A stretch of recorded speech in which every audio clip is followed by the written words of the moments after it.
verse 50 we read, லேவியர்கள் ஆசாரியர்கள் வாசஸ்தலத்தை சுற்றிலும் அவர்கள் இருக்க வேண்டும். the Levites and the priests should live around the camp. அதாவது தேவன் வைத்த இடத்திலே ஒரு மனிதன் இருக்க வேண்டும். Man should be in the place where the Lord has set him up. தேவன் ஆதாமை உண்டாக்கினாரு, அழைத்து கொண்டு வருவதுதான் ஏதேன் தோட்டத்தில் வைத்தார். The Lord created Adam, brought him forth into the Garden of Eden and placed him there. அப்போ தேவன் வைத்த இடத்துல நாம் இருக்க வேண்டும். We should be positioned in the place where the Lord has placed us. தேவன் நம்மை கொண்டு வந்து சரீரமாகிய சபையிலே நம்மை வைத்திருக்கிறார். The Lord has kept us in the body which is the church of Christ. ஒருவேளை சபையிலே தேவன் சிலரை தூண்களாக வச்சிருப்பார். Some people shall be placed as pillars in the church. சிலர் சபையில வந்து கண்களாக வைத்திருப்பார். Some can be called as eyes in the church. சிலர் சபையில கையா வச்சிருப்பார். Some people shall be like hands in the church. சிலர் சபைக்கு காலை வச்சிருப்பார். Some people will be like legs in the church. சிலர் சபைக்கு இருதயமா வச்சிருப்பார். Some people shall be like the heart of the church. யாக்கோபுலாம் பார்க்கும்போது அவர்கள் தூண்களாக எண்ணப்பட்டார்கள். People like James were counted as pillars. சிலர் ஆண்டவர் சபையில தூணா வச்சிருக்கார். Some people are placed as pillars in the church. தூண் என்ன செய்யணும்? What should the pillars do? முழு பில்டிங்கையும் தாங்கி கொண்டிருக்கும். It should bear the whole church. சபையில கர்த்தர் எதுக்காக வச்சிருக்கிறார்? Why did the Lord place you in the church? சபையை நீ தாங்க வேண்டும். That you should bear the church. சிலர் சபைக்கு கண்ணா வச்சிருப்பார். Some shall be like the eyes of the church. தரிசனம் பார்த்து சபைக்கு நீ சொல்ல வேண்டும். You should see visions and should declare to the church. சிலர் சபைக்கு காதா வச்சிருப்பார். Some shall be as the ears in the church. தேவனுடைய வார்த்தையை கேட்டு சபைக்கு சொல்ல வேண்டும். They should hear the word of God and speak to the church. சிலர் சபைக்கு கைகளா வச்சிருப்பார். Some shall be like the hands in the church. வாரி வாரி சபைக்கு கொடுக்கணும். They should take up from their abundance and give to the church. சிலர் சபைக்கு காலை வச்சிருப்பார். Some shall be like the legs in the church.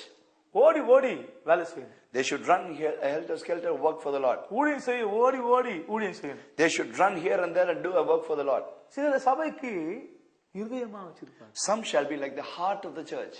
இருதயம் 24 மணி நேரமும் டக் டக் டக் என்று அடித்துக்கொண்டே இருக்கு. The heart should keep on beating 24 hours. அது எதை காட்டுகிறது? What does it mean? நாம் சபைக்காக நாம் ஜெபித்துக்கொண்டே இருக்க வேண்டும். We should keep on praying for the Lord in the church. அருமையானவர்களே, நாம் தேவன் அவர்களை கொண்டு வந்து ஒவ்வொரு இடத்திலும் அவர்களை வைத்தார். The Lord brought all these people and placed them in a particular place there. பென்யமீன் கோத்திரம், தான் கோத்திரம், நப்தலி, மெராரியர் எந்தெந்த இடத்துல வச்சாங்களோ அங்கதான் அவங்க இருக்கணும். All the tribes of Benjamin, tribe of Dan, tribe of Naphtali, all those people should be placed in the place where the Lord has placed them. அடுத்தபடியாக அவர்கள் பாளையம் இறங்கினார்கள் என்று நாம் பார்க்கிறோம். Then we find that they encamped in a place. வந்து பெரிய கட்டண building எல்லாம் கட்டல அவங்க. They did not build up a big construction or a house. அவர்கள் பாளையம் இறங்கினார்கள் என்று வாசிக்கிறோம். We read that they encamped in a place. அப்படினா இந்த உலகம் நமக்கு சொந்தமானது கிடையாது. If that be so, this world is not ours. நமக்கு டெம்பரரி லைஃப் தான். We lead a temporary life. இந்த உலகம் நமக்கு தஞ்சம் கிடையாது. The world is not our refuge. இந்த உலகம் நமக்கு அடைக்கலம் கிடையாது. The world is not our place, a permanent place. அப்போஸ்தலர்ல வாசிக்கிறோம், அவர்களுக்கு இங்கு சுதந்திரம் இல்லை. In the book of Apostles we find that they do not have an inheritance here. Abraham பார்க்கும்போது தேவனால் உண்டாக்கின அஸ்திபாரத்துக்காக அவன் காத்திருந்தான் என்று வாசிக்கிறோம். When we consider Abraham's life, he was waiting for the building which was founded without foundations. Pavul சொல்றார் 2 கொரிந்தியர் 5ஆம் அதிகாரம் 1ஆம் வசனத்திலே என்ன சொல்லுகிறார்? தேவனால் கட்டப்பட்ட கைவிலை இல்லாத நித்திய வீடு நமக்காக பரலோகத்தில் இருக்கிறது. In 2 Corinthians, St. Paul says very clearly that we have a building that is not made up with hands in heaven. அப்படினா உலகத்துல நாம யாரு? If that be so, who are we on this earth? நாம எல்லாரும் பரதேசிகள். We are strangers. ஒரு மனிதன் ஒன்றும் கொண்டு வந்ததில்லை, ஒன்றும் கொண்டு போவது. A man has not brought anything into this world, nor will he take anything from this world. தாயின் வயிற்றிலிருந்து நிர்வாணியாய் வருகிறேன், நான் போகும்போது நிர்வாணியாய் போகிறேன் என்று பக்தன் சொல்கிறார். As saint says in the word that he came as naked from the mother's womb and he will return from this earth as naked. உம்மை இல்லாமல் இந்த உலகத்துல எனக்கு யார் இருக்கறாங்க? உம்மை தவிர வேறு விருப்பம் இல்லை என்று பக்தன் சொல்கிறார். And the saint also says that who shall I have for me on this earth? Who is my desire in heaven also? அப்படினா இந்த உலகத்துல நமக்கென்று உலகத்துல ஒண்ணுமே கிடையாது. If that be so, we do not have anything for us as our own on this earth. நாம எல்லாரும் பரதேசிகள். We are all called pilgrims. ஆண்டவர் ஆபிரகாமை அழைத்தார். The Lord called Abraham. அவன் அழைச்ச உடனே ஊர் என்ற கல்தேய தேசத்தை விட்டு அவன் புறப்பட்டு போனான். As soon as the Lord called him, he went out of the place called Ur in the land of Chaldeans. அவன் எப்படி போனான்? How did he go? அவன் விசுவாசத்தோடு போனான். He went out with faith. அவன் கீழ்ப்படிந்து போனான். He obeyed and went. அவன் பிரதிஷ்டையோடு போனான். He went with a consecration. அவன் பரதேசி போல போனான். He went out as a pilgrim and stranger. அருமையானவர்களே, இந்த உலகத்துல நீயே நானும் பரதேசி. We are also called as pilgrims and strangers in this எல்லாம் world. இருந்தாலும் இந்த உலகத்துல பரதேசி போல இருக்கணும். Though we do have everything with us, we should live as strangers on this earth. உண்ண உணவும் உடுக்க உடைய இருந்தா போதும் என்று நாம் சொல்லுவார்கள். People would say that it is enough if we have something to eat or drink or to clothe up. போதும் என்று மனதுடனே தேவ பக்தியே மிகுந்த ஆதாயம். It is of a great gain to be in godliness. அருமையான இந்த உலகத்துல நமக்கு தேவையான பணம் எல்லாம் தேவன் நமக்கு கொடுப்பார். God shall give all things that is needed for us, even the money also. ஆனால் நாம் இந்த உலகத்திலே நாம் பரதேசி போல ஒன்றுமில்லாத போல நாம் வாழ வேண்டும். But still we should live as a pilgrim and a stranger on this earth. அதை பார்த்துதான் தேவனுடைய ஊழியக்காரர் சொல்கிறார், யாக்கோபே உன் கூடாரங்களும் இஸ்ரவேலே உன் வாசஸ்தலங்களும் எவ்வளவு அழகா இருக்கு. That's why the saint man of God says very clearly, how beautiful are the tabernacles of Israel and how beautiful are the tents of Jacob. அப்படியே அருமையானவர்களே, அவர்கள் பாளையம் இறங்கினார்கள். If that be so, they encamped in a place. நமக்கு இந்த உலகத்திலே நம்ம பாளையம் இறங்கிருக்கோம். Today we are encamped in this world. நாம் இந்த உலகத்துல நமக்கு நிரந்தரமான இடம் இல்ல. We don't have a permanent place on this earth. இந்த உலகம் நமக்கு சொந்தம் கிடையாது. This world is not ours. நாம் தேவனோடு நித்தியமாய் நாம் இருக்க போகிறோம். We are going to be with the Lord forever and ever. அடுத்தபடியாக நான்கு பக்கமும் நான்கு சின்னம் காணப்படுகிறது. And after that we find 4 directions, 4 places. அதாவது நான்கு கொடிகளை பார்க்கிறோம். We see 4 ensigns and flags. சங்கீதம் 60 4ஆம் வசனத்தில் சொல்லும்போது, பயந்தவர்களுக்கு நீர் ஒரு கொடியை கொடுக்கிறீர். In Psalm 60 verse 4, that the Lord will give a flag or a banner to them that fear thee. 20ஆம் சங்கீதம் 5ஆம் வசனத்திலே தேவனுடைய நாமத்துக்கு கொடியேற்றுவோம் என்று சொல்லப்பட்டிருக்கிறது. In Psalm 20 verse 5 we find that we shall lift up a banner in the name of the Lord. அப்படினால் இந்த கொடி என்று சொல்லும்போது வெற்றியை காட்டுகிறது. If that be so, the banner shows victory. தேவன் தம்முடைய ஜனங்களுக்கு வெற்றியை கொடுக்கிறார். The Lord gives victory to his people. ஜெயத்தை கொடுக்கிறார். He gives them victory. அடுத்தபடியாக இந்த கூடாரம் எத்தனை முழம் நீளம் உயரம் அகலம் இருக்க வேண்டும் என்று வேதத்துல வாசிக்கிறோம். After that we read in the word of God that what is the measurement of this tabernacle. 100 முழம் நீளம் இருக்க வேண்டும். It should be of 100 cubits length. 50 முழம் அகலம் இருக்க வேண்டும். And it should be 50 cubits in breadth.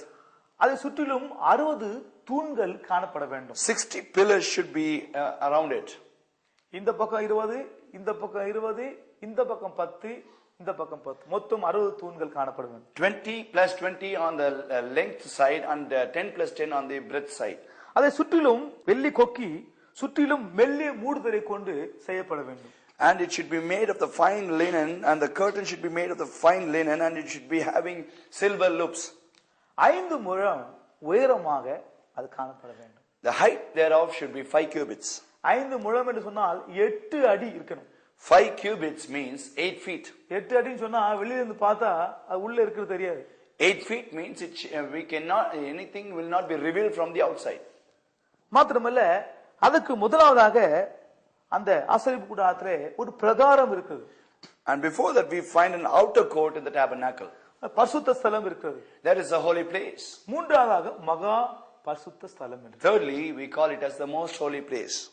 பிரகாரத்தை குறித்து யாத்ராகமம் 27ஆம் அதிகாரம் 16ஆம் வசனத்திலே நீங்கள் வாசிக்கலாம். In Exodus 27 chapter 16th verse we find in Exodus. 10 தூண்கள் முதலாவதாக அதுக்கு காணப்படும். It will have 10 pillars first of all. அதுக்கு அது மத்தியிலே 4 தூண்களை வாசலாக நிறுத்த வேண்டும் என்று சொல்லியிருந்தார். And among those pillars 4 pillars should be erected as the door. பரிசுத்த ஸ்தலத்திலே 20 முழம் நீளமும் 10 முழம் அகலமா இருக்க வேண்டும். The holy place should be 20 cubits in length and 10 cubits in breadth. அதுக்கு 48 பலகைகள் சுற்றிலும் இருக்க வேண்டும். It should be surrounded with 48 boards. அதுக்கு 5 தூண்களை வாசலாக நிறுத்த வேண்டும் என்று சொல்லப்பட்டிருக்கிறது. And for the holy place there should be 5 pillars as it entrance. மகா பரிசுத்த ஸ்தலத்துக்கு 10 முழம் நீளமும் 10 முழம் அகலமாக காணப்பட வேண்டும். The measurement of the most holy place should be 10 feet by 10 cubit by 10 cubit.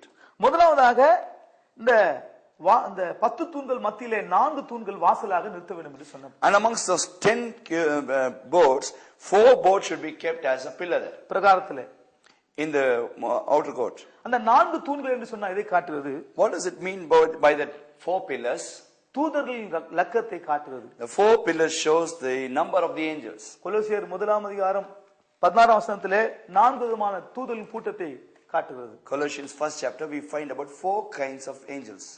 சிங்காசனங்கள் என்றும் அதிகாரங்கள் என்றும் கர்த்தர் தத்துவங்கள் என்றும் துரைத்தனங்கள் என்றும் 4 கூட்டத்தை நாம் பார்க்கிறோம். We find that there are thrones, dominions, principalities and powers. வேறு விதத்திலே நாம் சொல்ல போனால் 4 கூட்டத்தார் என்று சொல்ல போனால் மிகாவேல், கேருபீன்கள், சேராபீன்கள், Gabriel. Michael, cherubims, seraphims and Gabriel are the 4 groups. இந்த 4 தூண்கள் 4 தூதர்களை காட்டுகிறது. The 4 pillars are the 4 angels thereof. அடுத்தபடியாக பரிசுத்த ஸ்தலத்திலே 5 தூண்களை வாசலாக வைக்க வேண்டும் என்று சொன்னார். 5 pillars should be placed as the entrance in the holy place. 5 தூண்களில் எதை காட்டுகிறது? What does the 5 pillars show? 5 ஆளுநர்களை காட்டுகிறது. 5 pillars show 5 governors. 5 ஆளுநர்கள் யார் ஐயா? Who are the 5 governors? முதலாவதாக கோத்திர பிதாக்கள். First of all, the forefathers of the tribes. இரண்டாவதாக நியாயாதிபதிகள். Secondly, the judges. மூன்றாவதாக ஆசாரியர்கள். Thirdly, the priests. நான்காவதாக தீர்க்கதரிசிகள். Fourthly, the prophets. ஐந்தாவதாக ராஜா. Fifthly, the kings. கோத்திர பிதாக்கள் என்று சொன்னால் ஆபிரகாம், ஈசாக்கு, யாக்கோபு, யாக்கோபுடைய பிள்ளைகள். Tetrarchs means the forefathers means Abraham, Isaac and Jacob, Jacob's children also. நியாயாதிபதிகள் என்று சொல்லும்போது இஸ்ரவேலில் 19 நியாயாதிபதிகள். Judges means that there were 19 judges in Israel. ஆசாரியர்கள் பார்க்கும்போது ஆசாரியர்கள் ஜனங்களை நியாயம் விசாரிக்க வேண்டும். If we consider the priest should judge the people. தீர்க்கதரிசிகள் ஜனங்களை நடத்த வேண்டும். The prophets should lead the people. ராஜாக்கள் பார்க்கும்போது சவுல், தாவீது, சாலமோன் இப்படி अनेक ராஜாக்கள் வந்தார். And there were many other kings also like Saul, David and Solomon. மகா பரிசுத்த ஸ்தலத்திலே பார்க்கும்போது in the most holy place நான் சொல்லியிருந்தேன் 10 முழ நீளம் 10 முழ அகலம் இருக்க வேண்டும். The most holy place should be of 10 cubit length and 10 cubit breadth. பிரதான ஆசாரியன் வருடத்துக்கு ஒரு முறை அவன் உள்ளே அவன் பிரவேசிக்க வேண்டும். The high priest should enter once in a year into that most holy place. ஒரு கையிலே இரத்தமும் ஒரு கையிலே blood and தூபகலசமும் கொண்டு போக வேண்டும். He should have blood in one hand, on the other hand he should have censer. தனக்காகவும் முழு இஸ்ரவேல் ஜனங்களுக்காகவும் அவன் கடந்து செல்ல வேண்டும். He should make an atonement for himself and for the people of Israel. ஆனால் புதிய ஏற்பாட்டிலே இயேசு கிறிஸ்து ரெண்டு விதத்திலே அவர் உள்ளே பிரவேசித்தார். But in the New Testament Jesus went in 2 aspects into that holy place. மெல்கிசேதேக்கின் முறையின்படி அவர் உள்ளே கடந்து சென்றார். He entered in the order of Melchizedek into the most holy place. தேகமாகிய திரையை அவர் கிழித்து அவர் உள்ளே பிரவேசித்தார். And he opened his body, rent his veil into 2 and entered into the most holy place. அடுத்தபடியாக இந்த கூடாரத்தை மூட 4 விதமான பொருட்கள் காணப்படுகிறது. After that, to cover this tabernacle, 4 kinds of things were essential. ஒன்று பஞ்சு நூல். Number 1 is the fine linen. இரண்டாவதாக இரத்தாம்பர நூல். Number 2 is the ram's hair. மூன்றாவதாக சிவப்பு நூல். Number 3 it's hair of the red heifer. நான்காவதாக தகசு தோல். Number 4 it is a badger skin. இந்த 4 பொருட்களை கொண்டுதான் இந்த கூடாரத்திலே மேலே மூட வேண்டும். With these 4 things they should cover the tabernacle. அதை ஆவிக்குரிய அர்த்தம் எதை காட்டுகிறது? In the spiritual sense, what does it mean? தேவன் நமக்கு ஞானமும் நீதியும் பரிசுத்தமும் மீட்புமானார் என்று வாசிக்கிறோம். The Lord has become our wisdom, righteousness, redemption and our power. வெளியிலிருந்து பார்த்தா கூடாது ஒண்ணுமே தெரியாது. From the outer side we cannot see anything inside the tabernacle. அது பார்க்கிறதுக்கு தகசூல்லாம் இருக்குது. தகசூல் கருப்பா இருக்கும்.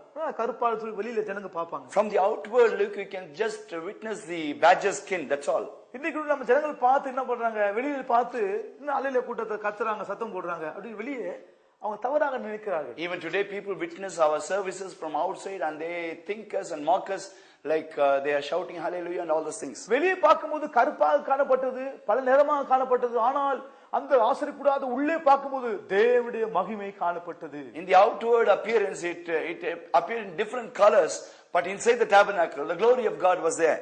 அருமையானவர்களே, உள்ளே தேவனுடைய மகிமை காணப்பட்டது. Beloved people, the glory of God was within the tabernacle. அப்படியானால் ஒரு மனிதன் உள்ளே பிரவேசிக்க வேண்டுமானால் அவனுக்கு பிரமாணம் இருக்கு. If a man therefore should enter into the tabernacle,